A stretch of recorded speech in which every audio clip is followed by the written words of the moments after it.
যে পদ্ধতি ফ্যাসিবাদের জন্ম দিয়েছিল সেই পদ্ধতি আবার বাংলাদেশের বিচার ব্যবস্থায় ফিরে আসুক।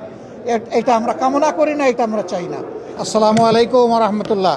সাংবাদিক বন্ধুগণ এবং প্রিয় দেশবাসী, আপনারা ইতিমধ্যে অবহিত হয়েছেন সংবাদ মাধ্যমে এবং এইমাত্র বিরোধী দলীয় চিফ হুইপ যেটা বললেন তিনিও অনেকটা স্পষ্ট করেছেন।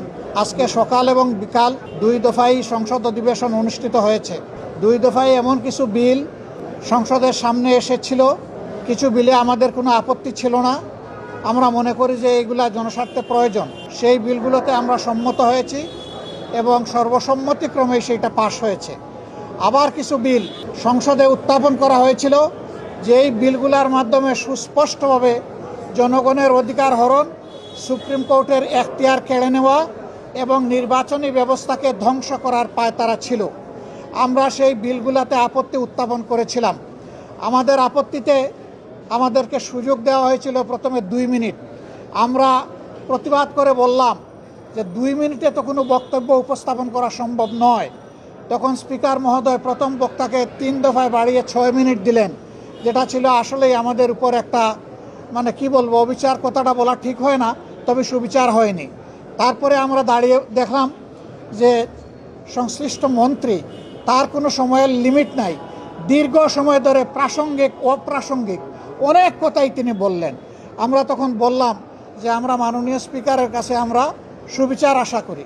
একজনকে আনলিমিটেড টাইম পারমিট করা হচ্ছে আর আরেকজনকে 2 মিনিট দেওয়া হচ্ছে। মাননীয় স্পিকার, আমরা প্রস্তাব দিচ্ছি উভয়কেই পর্যাপ্ত সময় দেওয়া হোক। হ্যাঁ, সময় বাড়ানো হয়েছে, কিন্তু বিরোধী দলের জন্য সময় বেঁধে দেওয়া হয়েছে। 10 মিনিটের বেশি কথা বলতে পারবেন না। মন্ত্রীরা যখন দাঁড়িয়েছেন তাদের জন্য সময়ের কোনো লিমিট ছিল না, তারা আনলিমিটেড কথা বলেছেন। এই রকম ভারসাম্যহীনভাবে আজকে আমাদেরকে দিনটা অতিক্রম করতে হয়েছে। আমরা জনস্বার্থে আমরা সুস্পষ্টভাবে আমাদের আপত্তি জানিয়েছি যে আমরা বিচার বিভাগকে স্বাধীন হিসাবে দেখতে চাই। আর সেই বিচার বিভাগের স্বাধীনতার জন্য বিচারক নিয়োগ এবং স্বাধীন সচিবালয় বিচার বিভাগের কায়েম অতি জরুরি, যা ইতিমধ্যে একটি রায়ের মাধ্যমেও গতকাল এটা জনগণের সামনে এসেছে। আমরা বলেছি সংবিধান এবং সর্বশেষ রায় এই দুইটাই বলে দিচ্ছে যে এই দুই জায়গায় হাত দেওয়া সঙ্গত নয়, এটি অন্যায়, এটি বিচার বিভাগের উপরে নির্লজ্জ হস্তক্ষেপের সামিল। সুতরাং এখানেও আমরা ডিফার করেছি। এরপরে বিচারক নিয়োগের ক্ষেত্রে কথা এসেছে। তারাই যুক্তি দিতে গিয়ে প্রমাণ করেছেন যে অতীতে দলীয় বিবেচনায় যে সমস্ত বিচারপতিদেরকে নিয়োগ করা হয়েছিল তাদের হাতেই বিচারপতি খায়রুল হকের জন্ম হয়েছে, বিচারপতি মানিকের জন্ম হয়েছে এবং শপথবদ্ধ রাজনীতিবিদ জনাব এনায়েত রহিমের জন্ম হয়েছে। তারা এটা স্বীকার করেছেন। আমরা সেই জায়গাটাই ফোকাস করেছিলাম যে বিচার বিভাগের নিয়োগ যদি নির্বাহী বিভাগের কর্তৃত্বের ভিতরে থাকে তাহলে বিচার বিভাগে এই ধরনের দুর্ঘটনা ঘটতেই থাকবে এবং জনগণ ন্যায় বিচার থেকে বঞ্চিত হবেন। কাজেই আমরা চাই না যে এখানে নির্বাহী বিভাগের কোনো কর্তৃত্ব থাকুক। ইন্টারিম গভর্নমেন্ট যে অধ্যাদেশ জারি করেছিল সেখানে কার্যত নির্বাহী বিভাগের কোনো প্রভাব ছিল না। তারা আগেরটাই ফিরে গিয়ে তারা প্রমাণ করলেন হাসিনা খারাপ কিন্তু হাসিনার নীতি ভালো। আমরা সেম বলতে বাধ্য হয়েছি। এটা কখনো হতে পারে না।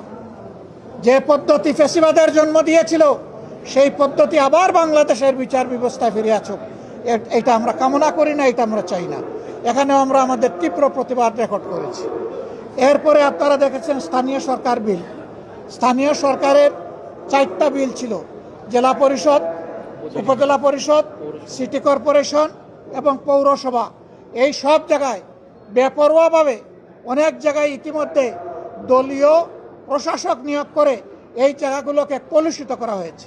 অথচ বিএনপি তাদের 31 দফা সংস্কার প্রস্তাব এবং তাদের নির্বাচনী ইশতেহার 2 জায়গায় পরিষ্কার বলেছে স্থানীয় সরকার লেভেলে যদি কোনো নির্বাচিত জনপ্রতিনিধি মারা যান অথবা কোর্টের দ্বারা সুস্পষ্ট দণ্ডিত হন সেই ক্ষেত্রেই কেবল প্রশাসক বসানো হবে, অন্যথায় নয়।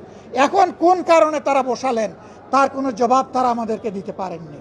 তারা মূলত এই টায়ারগুলোকে নির্লজ্জ দলীয়করণই করেছেন এবং তারও প্রতিবাদ আমরা জানিয়েছি। আমরা আশঙ্কা করছি এইভাবে বাংলাদেশের সবগুলো প্রতিষ্ঠানকে একদলীয় দলীয়করণ করা হবে। কার্যত এটি হবে আরেকটা ফ্যাসিজম, কার্যত এটি হবে আরেকটা অলিখিত বাকশাল। আমরা সেই বাকশালও চাই না, আমরা সেই ফ্যাসিজমও চাই না। এই জন্য এই ব্যাপারে আমরা সংবিধান থেকেই যুক্তি উত্থাপন করেছি এবং এই ব্যাপারে অতীতের অনেকগুলা গুরুত্বপূর্ণ মামলা, কুদরতে ইলাহি বা বার্সার সরকার, তারপরে মাজদার হোসেন বার্সার সরকার, এই মামলাগুলো আমরা সামনে এনেছি রেফারেন্স। আমরা আশা করি এইগুলো আপনারাও জানেন।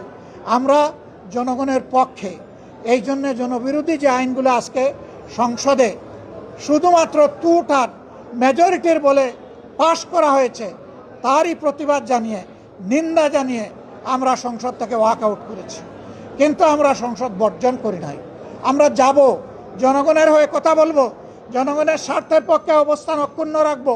জনগণের স্বার্থের বিপক্ষে কিছু হলে আমাদের কণ্ঠ আবারও গর্জন করে উঠবে জনগণের অধিকারের পক্ষে ইনশাআল্লাহ তাআলা আজিম। সাংবাদিক বন্ধুগণ, আপনারা পাশে থাকবেন।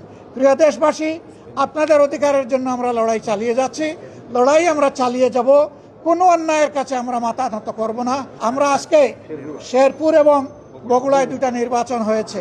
এখানে অনেকেই বক্তব্য রাখতে গিয়ে বলেছেন 94 সালে হয়েছিল মাগুরায়, এবার হলো বগুড়ায়। শুধু নাম পরিবর্তন হয়েছে, কিন্তু স্টাইল একই ধরনের ছিল। দলীয় সরকারের অধীনে তাদের কমিটমেন্ট ছিল তারা রাষ্ট্রীয় কোনো প্রতিষ্ঠানের উপর হস্তক্ষেপ করবেন না। আজকে কি হয়েছে জনগণ দেখেছে। শেরপুর 3 আসনে এর আগেও আপনারা জানেন আমাদের একজন সহকর্মীকে হত্যা করা হয়েছিল, একটা উপজেলার একজন সেক্রেটারি মৌলানা রেজাউল করিমকে। প্রিয় দেশবাসী, এর মাধ্যমে প্রমাণ হয়ে যাচ্ছে যেই লাউ সেই কদু। এতদিন পর্যন্ত বিএনপির সমস্ত বুলি ছিল মানুষকে ধোঁকা দেওয়া এবং প্রতারণা করা। তারা সেই একই ফ্যাসিজমের পথে হাঁটছে। আমরা আপনাদেরকে কথা দিচ্ছি দেশবাসী, আমরা ফ্যাসিজমকে মেনে নেব না। আগের ফ্যাসিজমকেও মেনে নেয়নি জনতা, আগের ফ্যাসিজমকে রুখে দিয়েছিল। নতুন করে ফ্যাসিজমকেও যদি কেউ প্রতিষ্ঠা করতে চান, তাও ইনশাআল্লাহ জনগণকে সাথে নিয়ে আমরা রুখে দেবো ইনশাআল্লাহ। আল্লাহ হাফিজ। বাংলাদেশ জিন্দাবাদ। আসসালামু আলাইকুম ওয়া রাহমাতুল্লাহ।